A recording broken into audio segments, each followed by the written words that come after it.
Hello friends, ಎಲ್ರಿಗೂ ನಮಸ್ಕಾರ. ನಾನು ಮಸಾಲ ಲೆಮನ್ ರೈಸ್ ಮಾಡ್ಕೊಂಡಿದ್ದೀನಿ. ಮಸಾಲ ಅಂದರೆ ಏನು ಗರಂ ಮಸಾಲ ಹಾಕಿಲ್ಲ, ಸಿಂಪಲ್ಲಾಗೆ ಮಾಡ್ಕೊಂಡಿರೋಂಥದ್ದು. ಏನು ಲೆಮನ್ ರೈಸ್ ಮಾಡೋಕ್ಕೆ ಉಪಯೋಗಿಸ್ತೀವಿ ಅದೆಲ್ಲ ಪೇಸ್ಟ್ ಮಾಡಿ ಮಾಡ್ಕೊಂಡಿರೋಂಥದ್ದು. ಇದು ಆ್ಯಕ್ಚುಲಿ ನನ್ನ ಮಕ್ಕಳು ಎಲ್ಲ ಡಬ್ಬಿನಲ್ಲಿ ಎಲ್ಲ ವಾಪಸ್ ತರ್ತಾಯಿದ್ರು, ಹಾಗಾಗಿ ಅದೆಲ್ಲ ತೊಗೊಂಡು ಬರಬಾರ್ದು ಅನ್ನೋ ರೀಸನ್ಗೆ ಒಂದು ಸಲ ರುಬ್ಬಿ ಪೇಸ್ಟ್ ಮಾಡಿದ್ದು. ಸುಮಾರು 15 ವರ್ಷದ ಹಿಂದಿನದು ಈ ರೆಸಿಪಿ ಓನ್ ರೆಸಿಪಿ. ತುಂಬ ಸಿಂಪಲ್ಲು. 10 ಹಸಿಮೆಣ್ಸಿಕಾಯಿ ತೊಗೊಂಡಿದ್ದೀನಿ, ಕೊತ್ತಂಬರಿ ಸೊಪ್ಪಿದೆ ಒಂದು 2 ಸ್ಪೂನಷ್ಟು, ಬೆಳ್ಳುಳ್ಳಿ 1 ಗೆಡ್ಡೆಯಷ್ಟು, ಶುಂಠಿ 1 ಇಂಚಷ್ಟು, ಹಾಗೆ ಹಸಿ ತೆಂಗಿನಕಾಯಿ ತುರಿ 2 ಸ್ಪೂನಷ್ಟು ತೊಗೊಂಡಿದ್ದೀನಿ. ಎಲ್ಲನೂ ನೀರು ಹಾಕ್ತೇನೆ ಪೇಸ್ಟ್ ಮಾಡ್ಕೋಬೇಕಾಗತ್ತೆ. ನಾವೀಗ ಶುಂಠಿ, ಹಸಿಮೆಣ್ಸಿನ್ಕಾಯಿ, ಕರ್ಬೇವಿನ ಸೊಪ್ಪು ಏನೇ ಹಾಕಿದ್ರು ಮಕ್ಕಳೆಲ್ಲ ಡಬ್ಬಿನಲ್ಲಿ ವಾಪಸ್ ತೊಗೊಂಬರ್ತಿದ್ರು. ಹಾಗಾಗಿ ಅದೆಲ್ಲ ತಿನ್ನಿಸ್ಬೇಕಲ್ಲ ಮಕ್ಳಿಗೆ, ಹಾಗಾಗಿ ಎಲ್ಲ ಪೇಸ್ಟ್ ಮಾಡಿ ಹಾಕಿ ಒಂದು ಸಲ ಮಾಡಿದೆ. ತುಂಬಾ ರುಚಿ ಆಯಿತು, ಎಲ್ರಿಗೂ ಇಷ್ಟ ಆಯಿತು, ಮಕ್ಕಳು ಫ್ರೆಂಡ್ಸ್ಗಳಿಗೆಲ್ಲ. ಈಗ ನೋಡಿ ಈ ಥರ ಪೇಸ್ಟ್ ಆಗಬೇಕು.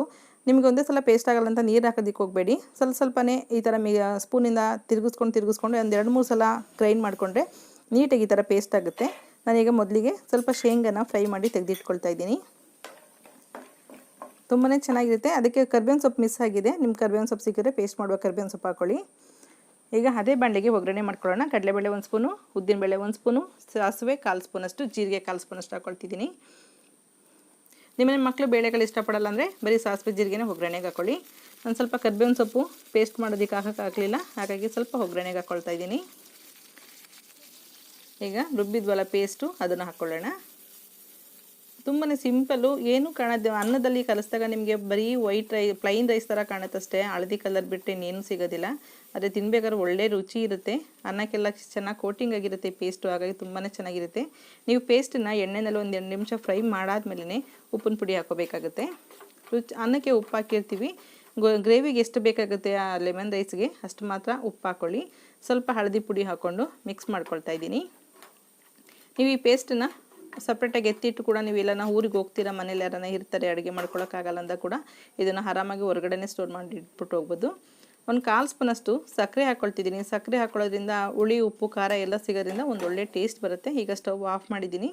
ಈಗ ಇದು ನನಗಿಷ್ಟು ಗೊಜ್ಜು ಬೇಕಾಗಲ್ಲ. ಒಂದೇ ಸಲ ನಿಂಬೆಹಣ್ಣು ರಸ ಹಿಂಡ್ಬಿಟ್ಟು ಫ್ರಿಜ್ಗಿಟ್ರೆ ಮತ್ತೆ ಬಿಸಿ ಮಾಡೋಕ್ಕೆ ಹೋದಾಗ ಅದು ಸ್ವಲ್ಪ ಕಹಿ ಬಂದುಬಿಡುತ್ತೆ. ಹಾಗಾಗಿ ಎಷ್ಟು ಅನ್ನ ಕಲಿಸ್ಕೊಳ್ತೀನಿ ಅಷ್ಟಕ್ಕೆ ಮಾತ್ರ ಲೆಮನ್ ಜ್ಯೂಸ್ ಹಾಕ್ಕೊಂಡು ಸ್ವಲ್ಪ ಕೊತ್ತಂಬರಿ ಸೊಪ್ಪು ಮಿಕ್ಸ್ ಮಾಡ್ಕೊಳ್ತಿದ್ದೀನಿ. ನೀವೀಗ ಬೇಕಂದರೆ ಹಸಿ ಕಾಯಿ ತುರಿ ಕೂಡ ಇದಕ್ಕೆ ಮಿಕ್ಸ್ ಮಾಡ್ಕೊಳ್ಬೋದು. ನೀವು ಎಷ್ಟನ್ನು ಕಲಿಸ್ಕೊಳ್ತೀರಲ್ಲ ಅಷ್ಟೇ ಗೊಜ್ಜು ಹಾಕ್ಕೊಂಡು ಕಲಿಸ್ಕೊಳ್ಬಹುದು. ಈಗ ನಾನು ಅವಾಗೆ ಬಾಕ್ಸ್ನಲ್ಲಿ ಎತ್ತಿಕ್ಕದ್ನಲ್ಲ, ಆ ಗೊಜ್ಜನ್ನ ನೀವು ಹೊರಗಡೆನೂ ಸ್ಟೋರ್ ಮಾಡ್ಬೋದು, ಫ್ರಿಜ್ನಲ್ಲಿ ಕೂಡ ಇಡಬಹುದು. ತುಂಬ ದಿನ ಚೆನ್ನಾಗಿ ಸಿಮ್ಮಲ್ಲಿ ಬಾಡಿಸ್ಬಿಟ್ರೆ ನಿಮಗೆ 1 ತಿಂಗಳು ಇಟ್ಟು ಕೂಡ ಸ್ಟೋರ್ ಮಾಡ್ಬೋದು. ಅದನ್ನು ಎಲ್ಲನ ನೀವು ಟ್ರಿಪ್ಗೆ ಹೋಗ್ತೀರಾ ಅಂದರೂ ಕೂಡ ಅಲ್ಲಿಗೂ ಕೂಡ ತೊಗೊಂಡೋಗ್ಬೋದು. ಈ ಸಪ್ರೇಟಾಗಿ ಎತ್ತಿಟ್ಟಿರೋಂಥ ಗೊಜ್ಜನ್ನ ಒಂದು ಸ್ವಲ್ಪ ಮೊಸರು ಮಿಕ್ಸ್ ಮಾಡ್ಕೊಂಡು ತಿನ್ಬೋದು, ಬಿಸಿ ಅನ್ನಕ್ಕೆ ತುಪ್ಪ ಹಾಕ್ಕೊಂಡು ತಿನ್ನಬಹುದು, ಅಥವಾ ಆಲೂಗೆಡ್ಡೆ ಬೇಯಿಸಿ ಕೂಡ ಅದಕ್ಕೆ ತುರಿದ್ಬಿಟ್ಟು ಮಿಕ್ಸ್ ಮಾಡಿದ್ರೆ ಆಲೂಗೆಡ್ಡೆ ಪಲ್ಯ ಆಗುತ್ತೆ. ಅದನ್ನು ಯಾವ ಮಸಾಲೆ ಎಲ್ಲ ಇರೋದ್ರಿಂದ ಯಾವ ರೀತಿ ಬೇಕಾದ್ರೆ ಅದನ್ನು ರೆಡಿ ಮಾಡ್ಕೊಳ್ಬೋದು. ನೋಡಿದ್ರಲ್ಲ ಎಷ್ಟು ಚೆನ್ನಾಗಿ ರೆಡಿಯಾಗಿದೆ ಅಂತೇಳಿ. ನಿಮಗೆ ತುಂಬ ಇಷ್ಟ ಆಗಿದೆ ಅಂತ ಅಂದ್ಕೊಳ್ತೀನಿ.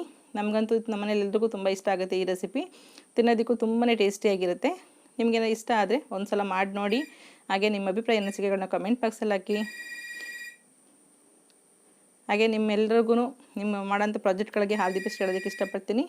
ಓಕೆ ಫ್ರೆಂಡ್ಸ್, ಈ ವಿಡಿಯೋ ಇಷ್ಟ ಆಗಿದೆ ಲೈಕ್ ಮಾಡಿ, ಶೇರ್ ಮಾಡಿ, ಸಬ್ಸ್ಕ್ರೈಬ್ ಮಾಡಿ. Okay bye, thank you.